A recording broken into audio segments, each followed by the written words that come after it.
காஞ்சனா 2 திரைப்படத்தின் திரைவிமர்சனம். பில்லி, சூனியம், பேய் கதைகள் மீது தமிழர்களுக்கு நம்பிக்கையும் நம்பிக்கை இல்லாதவர்களுக்கு உள்ள ஈர்ப்பையும் மூலதனமாக்குவதில் ராகவா லாரன்ஸ்க்கு இணையில்லை. ஒரே மாதிரி கதைகள், திரைக்கதை அமைப்பு, கிட்டத்தட்ட காட்சிகளும் அப்படியேதான். ஆனால் கடைசி காட்சி வரை சீட்டில் உட்கார வைத்து விடுகிறார் லாரன்ஸ். அதுதான் அவரது வெற்றி. பேய் என்றால் வழக்கம் போல பயந்து நடுக்கும் ராகவாவிற்கு ஒரு சேனலில் வேலை பார்க்கும் டாப்சி மீது ஒரு தலைக்காதல். அந்த டிவி சேனலின் டிஆர்பி ரேட்டிங்கை உயர்த்த பேய் இருக்கா இல்லையா என்ற ரியாலிட்டி ஷோவை படமாக்க மாமல்லபுரம் கடற்கரை சாலை பங்களாவிற்கு போகிறது டாப்சி ராகவா குழு. பேயாக ஒருவர் செட்டப் செய்யும் போது நிஜ பேயே வந்து விடுகிறது.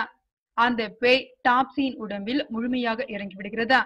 அப்படியே அவரை காதலிக்கும் ராகவா உடம்பில் இன்னொரு பேய்.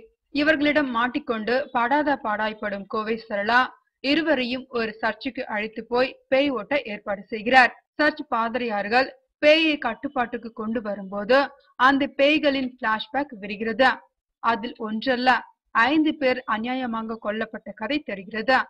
அவர்களை கொடூரமாக கொன்றவர்களை பழி வாங்கவே இப்போது ராகவா டாப்சி உடம்புக்குள் பேய் வந்திருப்பதாகவும் அதற்கு பாதிரியார் அனுமதிக்க வேண்டும் என்றும் பேய்கள் கெஞ்ச கருணையோடு பழி வாங்க அனுமதிக்கிறார் பாதிரியார்.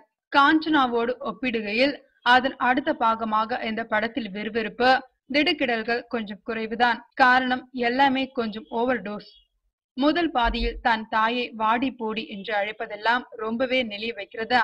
இடைவேளை வரை காட்சிக்கு காட்சி திகிலும் பகிர் சிரிப்பும் கலந்தடித்து அடிக்கின்றன. ராகவா லாரன்ஸ் தன் மொத்த விந்தையும் ஒரு நடிகராக இந்த படத்தில் காட்டியிருக்கிறார்.